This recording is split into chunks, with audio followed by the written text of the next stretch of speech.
ሰላም በዓለም ዙሪያ ለሚኖሩ የሰው ልጆች ሁሉ ይሁን። ሰላም ጤና ይስጥልኝ። ክቡራትና ክቡራን የተወደዳችሁና የተከበራችሁ አድማጭ ተመልካቾቻችን ለዕለቱ የያዝናቸው መረጃዎች ወደ እናንተ እናደርሳለን። በቅድሚያም አንኳር መረጃዎቹን በአማራ ክልል ወልዲያ፣ ቋራ፣ በለሳና ጃዊ፣ ምንጃርና ሌሎችም አካባቢዎች ከፍተኛ የሰብአዊና ቁሳዊ ጉዳት የደረሰበት ውጊያ በመንግስት ኃይሎችና በፋኖ ኃይሎች መካከል እየተደረገ ይገኛል። ቋራ ወረዳ ውጊያ ሲደረግባቸው የነበሩ አካባቢዎችም ከ7 ቀን ውጊያ በኋላ በፋኖ ቁጥጥር ስር መግባታቸው የተነገረ ሲሆን ይህ በእንዲህ እንዳለ የአገዛዙ ጦር የሰሜን ምዕራብ እዝ አዛዡ ሌተናል ጀነራል ብርሃኑ በቀለ በጽናት ዘብ የቆምን ጠንካራ ሰራዊት ነው ያለን ሲሉ መናገራቸው ተሰምቷል። በእንዲህ እንዳለ የአማራ ክልል የሀገራዊ ምክክር ባለድርሻ አካላት ተወካዮች 13 አጀንዳዎችን አጠናቅረው ዛሬ ለሀገራዊ ምክክር ኮሚሽኑ ማስረክባቸውም ተነግሯል። ቀዳሚ መረጃችን ነው። ደብረጽዮን ገብረ ሚካኤል የሚመሩት የህዝባዊ ወያነ ሓርነት ትግራይ ህወሓት ክንፍ ማዕከላዊ ኮሚቴ መንግስት የፕሪቶሪያውን የግጭት ማቆም ስምምነት የመጣስ አካሄዱን ማቆም እንዳለበት ዛሬ ባወጣው መግለጫ አሳስቧል። ሌላኛው መረጃችን ነው። አሜሪካና የቻይና የታሪፍ ጦርነት እንደቀጠለ ሲሆን ወደ አሜሪካ የሚገቡ የኤሌክትሮኒክስ ምርቶች ፕሬዚዳንት ዶናልድ ትራምፕ በቅርቡ ከጧላቸው የአጸፋ ታሪፎች ነፃ መሆናቸውን የአሜሪካ የጉምሩክ ጉዳዮች ቢሮ አስታውቋል። በዜናችን አካተነዋል። ድና የተከበራችሁ አድማጭ ተመልካቾቻችን ከላይ ባርስተ ዜና ያሰማናችሁንና ሌሎች ተጨማሪ መረጃዎችን ይዘናል። አብራችሁን በመቆየት እንድታደምጡን በትህትና በመጠየቅ ወደ ዝርዝር መረጃዎቹ እሸጋግራለሁ። መልካም ቆይታ።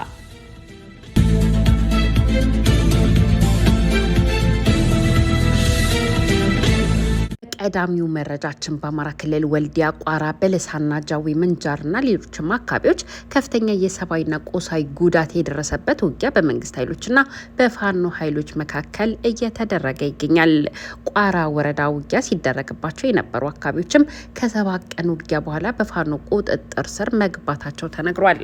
ሰሜን ወሎ ወልዲያ ከተማ ዙሪያ አንድ ሻምበል ሙሉ የአገዛዙ ጦር ሰብአዊ ጉዳት ያስተናገደበት ውጊያ ማድረጉን የአማራ ፋኖ በወሎ ቤተ አማራ አስታውቋል። ሚያዝያ 3 ቀን 2017 ዓ.ም ሌሊት ጀምሮ የፋኖ ኃይሎች በፈጸሙት ጥቃት ወልዲያ ከተማ ገብርኤል ተብሎ በሚጠራ ተራራ ላይ ኮንክሪት ምሽግ ውስጥ የነበሩ አንድ ሻምበል አድማ ብተናና የሚሊሻ አባላት መደምሰሳቸውን ኢትዮ ኒውስ ዘግቧል። አድማ ብተና ፖሊስ አባላት አገዛዙ ሰሞኑን ከብር ሸለቆ ወታደራዊ ማሰልጠኛ ተቋም አሰልጥኖ በወልዲያ ከተማ ስምሪት ሰጥቷቸው የነበሩ ናቸው ያሉት አንድ የፋኖ አመራር በገብርኤል ተራራ የአገዛዙ ምሽግ ውስጥ የነበሩ 40 ያህሉ የሰብአዊ ጉዳት ሲደርሰባቸው ከ20 ያላነሱ ደግሞ ቁስለኛ ሆነዋል ሲሉ ለዜና ምንጫችን ተናግረዋል። በዚህ የሌሊት ፈጣን የፋኖ ማጥቃት እርምጃ በርካታ የጦር መሳሪያዎችና ወታደራዊ ቁሳቁሶችም በፋኖ ኃይሎች ተማርከዋል ተብሏል። በተያያዘም የአማራ ፋኖ በወሎ ቤተ አማራ አባላት በደቡብ ወሎ ጎረንጂ ቀጠና አጋምሳና ጎለሊ በተባሉ ቦታዎች ላይ በከፈቱት ጥቃት ያገዛዙ የአድማ ብተናና የፖሊስ አባላት ላይ ከፍተኛ ሰብአዊ ጉዳት ማድረሳቸው ታውቋል። ጥቃቱ 19 የፖሊስ አባላት ሰብአዊ ጉዳት እንደደረሰባቸው የተነገረ ሲሆን በርካቶችም ቆስለዋል ሲሉ የፋኖ የመረጃ ምንጮች ተናግረዋል። በቀጠናው በተመሳሳይ በርካቶች ላይ ጉዳት የደረሰበት ጥቃት መፈጸሙንም ነው ለማወቅ የተቻለው። በተመሳሳይ በጎንደር ቀጠና የተለያዩ አካባቢዎች በአገዛዙ ጦርና በፋኖ ኃይሎች መካከል ከባድ ውጊያ እየተደረገ እንደሚገኝም ከአካባቢው የሚወጡ መረጃዎች አመላክተዋል። አማራ ፋኖ በጎንደር አንድነት በበኩሉ በጎንደር ቀጠና በ5 አካባቢዎች ከአገዛዙ ጦር ጋር ውጊያ ማድረጉን አስታውቋል።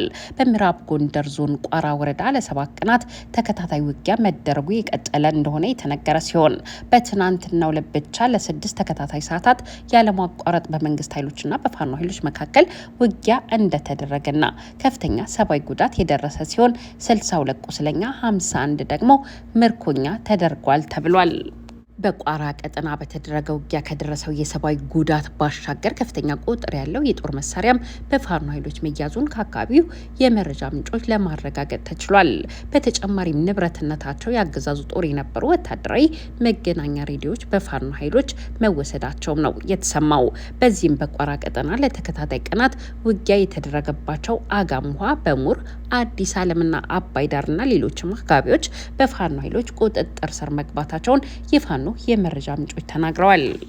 ተያዘን በማዕከላዊ ጎንደር ዞን ምዕራብ በለሳ ቀጠና ባጃይ በተባለ ቦታ የአማራ ፋኖ አንድነት በጎንደር ከአገዛዙ ጦር ጋር ባደረኩት ውጊያ ከ90 በላይ ወታደሮች ላይ ሰብአዊ ጉዳት አድርሻለሁ፣ በርካቶችንም አቁስያለሁ ሲል አስታውቋል። ሰሜን ጎንደር ዞን አድርቋይ ወረዳ ዛሪማ ከተማ አቅራቢያ መናፈሻ የተባለ አካባቢ በነበረ የአገዛዙ የጦር ካምፕ ላይ ጥቃት መፈጸሙም ተሰምቷል። ጥቃቱ የተፈጸመው በፋኖ ኃይሎች ሲሆን በዚህም በአካባቢው የነበረው የመንግስት ጦርን በትነነዋል ሲሉ የአማራ ፋኖ አንድነት በጎንደር አስታውቋል። በተመሳሳይ በክልሉ የጎጃም ቀጠና የተለያዩ አካባቢዎች የተለያዩ ሰብአዊና ቁሳዊ ጉዳቶች የተመዘገቡባቸው ውጊያዎች መደረጋቸውም ታውቋል።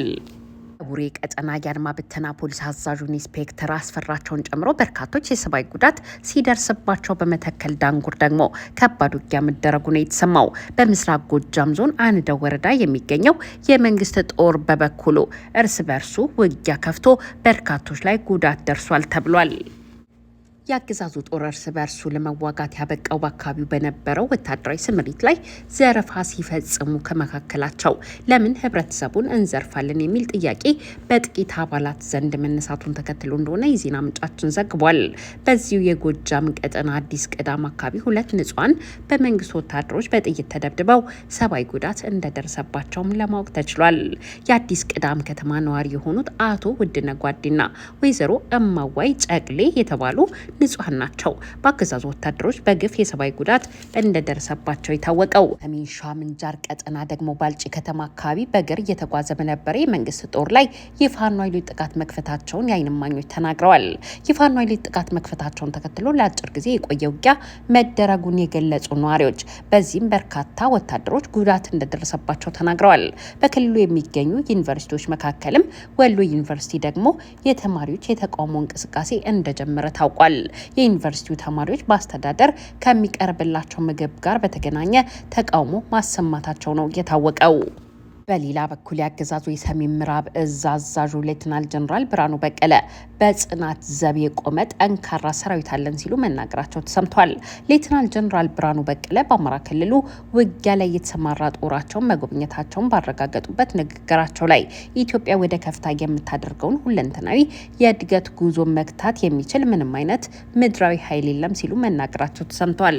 የሰሜን ምዕራብ እዝ የኢትዮጵያ ሉዓላዊነትን የሚፈታተን ከኢትዮጵያ ታሪካዊ ጠላቶቻችን ተልዕኮ የተቀበሉ ተላላኪ ባንዳዎችን አስታክሷል ያሉት ሌተናል ጀነራል ብርሃኑ በቀለ መቼም ቢሆን በኢትዮጵያ ክብርና ሉዓላዊነት እንደማንደራደር ጠላቶቻችን ጠንቅቀው ያውቃሉ ሲሉ ተናግረዋል።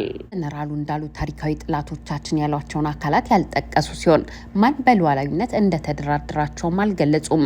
ሌላኛው የአገዛዙ ጦር መኮንን የሆኑትና የኮማንዶና አየር ወለድ እዝ አዛዥ የሆኑ ሌተናል ጀነራል ሹማ አብደታ በበኩላቸው ኢመደበኛ ጦርነትና ጸረ ሽምቅ ውጊያዎችን ለማካሄድ አውዱን የተረዳ ምቹና የት ሊከሰት ይችላል የሚል ስትራቴጂ መሪ ያስፈልጋል ሲሉ ችግራቸውን ተናግረዋል። ሌተናንት ጀነራል ሹማ አብደታ የዘመናዊ ሰራዊት ግንባታ ላይ በትኩረት እየሰራን ነው ያሉ ሲሆን የአገዛዙ ጦር ጀነራሎችና መኮንኖች በተለያዩ አካባቢዎች የሚገኙ ጦራቸውን እየጎበኙ በውጊያው የተሰላችና በውጊያ የስነ ልቦና የተጎዳ ወታደራቸውን ለማነቃቃት እየሞከሩ መሆናቸውን ከተለያዩ የመረጃ ምንጮች በማሰባሰብ ኢትዮ ኒውስ ዘግቧል።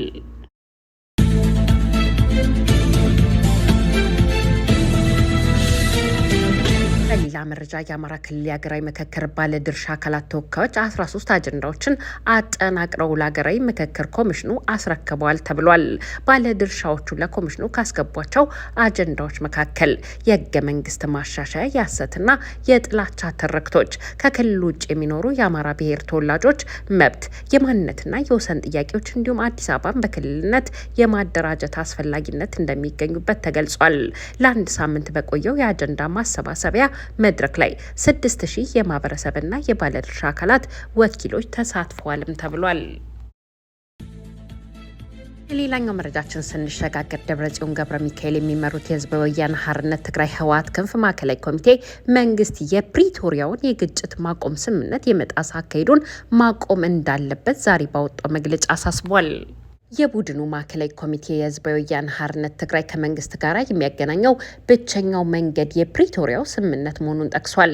ቡድኑ በጀኔራል ታደሰ ወረደ የሚመራው አዲሱ ጊዜያዊ አስተዳደር ተልዕኮውን እንዲወጣ የፓርቲው አባላትና ደጋፊዎች አስፈላጊውን እገዛ እንዲያደርጉም ጥሪ አቅርቧል። ቡድኑ በዚህ መግለጫው በታጠቁ ኃይሎች ቁጥጥር ስር የሚገኙ አካባቢዎችን ነጻ ለማውጣት፣ የትግራይን የግዛት አንድነት ለማስጠበቅ፣ ተፈናቃዮችን ወደ ቀያቸው ለመመለስና የመልሶ ግንባታ ስራዎችን ለመስራት የተሻለ እድል ተፈጥሯልም ብሏል።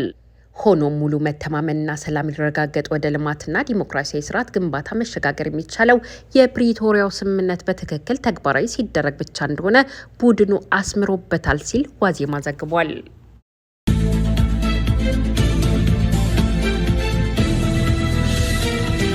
ከውጭ ወዳገኘናቸው መረጃዎች ስንሸጋገር የአሜሪካና የቻይና የታሪፍ ጦርነት እንደቀጠለ ነው።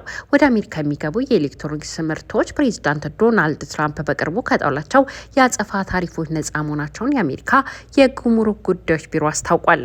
ስማርት ስልኮች፣ ኮምፒውተሮች፣ የተለያዩ ኤሌክትሮኒክስ ክፍሎች ትራምፕ ከጣሉት ታሪፍ ነጻ መደረጋቸው ተዘግቧል።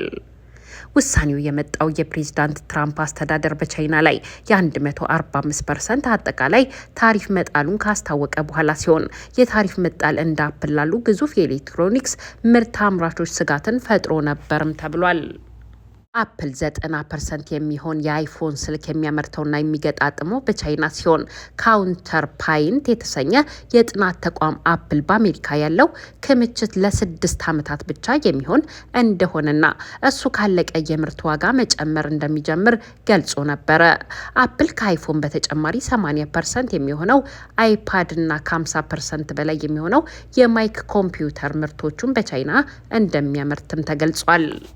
አፕል ከግማሽ በመቶ በላይ የሚሆነውን የአይፎን ምርት የሚሸጠው በአሜሪካ እንደሆነ ሲነገር በቻይና ላይ ታሪፍ መጣሉን ተከትሎ አብዛኛው ምርቱን በህንድ ማምረት ለመጀመር ማሰቡ ተነግሮ ነበረ።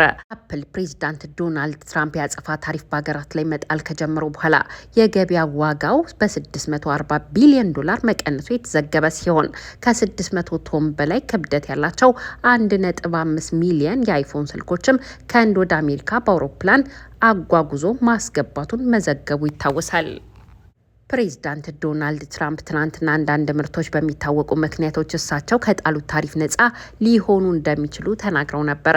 ትራምፕ በጣሉት ታሪፍ የተነሳ የአይፎን ስልክ ዋጋ በ3 እጥፍ ሊጨምር እንደሚችል ስጋቶች የነበሩ ቢሆንም አሁን ላይ የኤሌክትሮኒክስ ምርቶች ከአጸፋዊ ታሪፍ ነጻ መሆናቸው ትልቅ እድል እንደሚሆን ተዘግቧል። በውሳኔው መሰረትም ሳምሰንግን ጨምሮ ሌሎች ዓለም አቀፍ የኤሌክትሮኒክስ አምራቾች ወደ አሜሪካ ምርታቸውን ሲልኩ ይጠብቃል ቸው ከነበረው የ10% መሰረታዊ ታሪፍም ነጻ መሆናቸው ተነግሯል።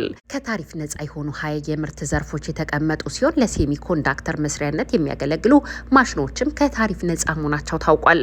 ዋይት ሀውስ፣ የአሜሪካ ዓለም አቀፍ ንግዶች ኮሚሽንና የአሜሪካ የንግድ ቢሮ በጉዳዩ ላይ እስካሁን አስተያየት አልሰጠም። ውድና የተከበራችሁ አድማጭ ተመልካቾቻችን እኛም ለሰዓቱ ያዝነላችሁ መረጃዎች እነዚህን ይመስሉ ነበረ። ለቻናላችን አዲስ ከሆናችሁ ሰብስክራይብ፣ ላይክ እና ሼር በማድረግ ቤተሰብ እንድትሆኑን በትህትና በመጠየቅ እሰናበታለሁ። ሰላም ለመላው የሰው ልጆች ሁሉ ይሁን። ሰላም